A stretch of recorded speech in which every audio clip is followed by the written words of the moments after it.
I want to begin with these pictures from just moments ago, and this is what is underway now on the tarmac of a Royal Air Force base in Oxfordshire, England. The first passengers getting off that plane and arriving home, evacuated now safely from the coronavirus outbreak zone. This is one of a number of planes. A number of countries now have succeeded in repatriating their citizens. But let me tell you a little bit more about what we're just seeing. The first to get off the plane, and just in the last couple of minutes, have been children, their parents, so families with young children.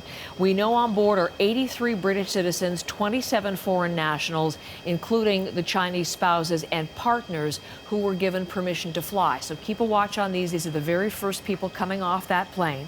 And what I can tell you is at the bottom of your screen, and perhaps we'll get another perspective again. We don't control the camera here. You can hear it's filming from up on a chopper, I believe. But those are ambulances, so these are medical personnel. We know the process based on what happened in the United States. These passengers are very thoroughly screened in China. There are medical staff and personnel on board the flight. This is a live shot now, just a little wider view for you. Medical personnel to monitor things as they fly, and then there will be additional screening to come. And these people are going to get into those ambulances, and they're going to be taken to Arrow Park Hospital to spend the next 14 days in quarantine. This flight's going to carry on to Spain, and some other EU nationals are going to get off there. But these are the first to come off the plane that we see from the air.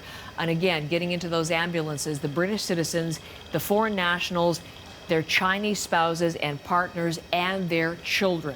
Now, as we keep those pictures up, I want to bring in Laura McQuillan. You hear Laura's voice now as we continue to watch this because of the people on that plane.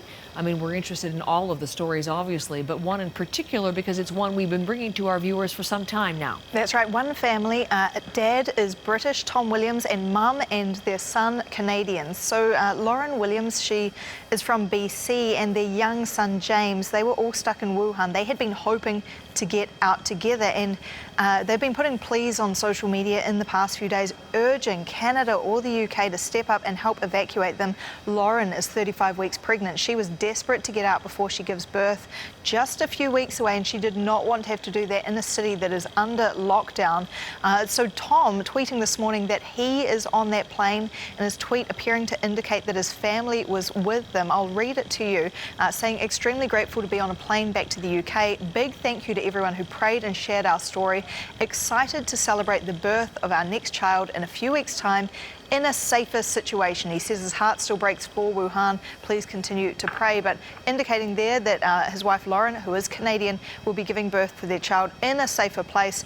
It looks like they've made it out together. We're working to clarify that for you, Heather. We've been reaching out to Tom, and now that he's off the plane, hopefully we'll be able to get in touch with him soon. But other families having to make a really tough choice, especially if the partner is a Canadian permanent resident but a Chinese citizen. They are having difficulties getting approval from Chinese authorities to leave the country. Some couples deciding, well, they are going to stay in China. The whole family might stay there, or they might be split up.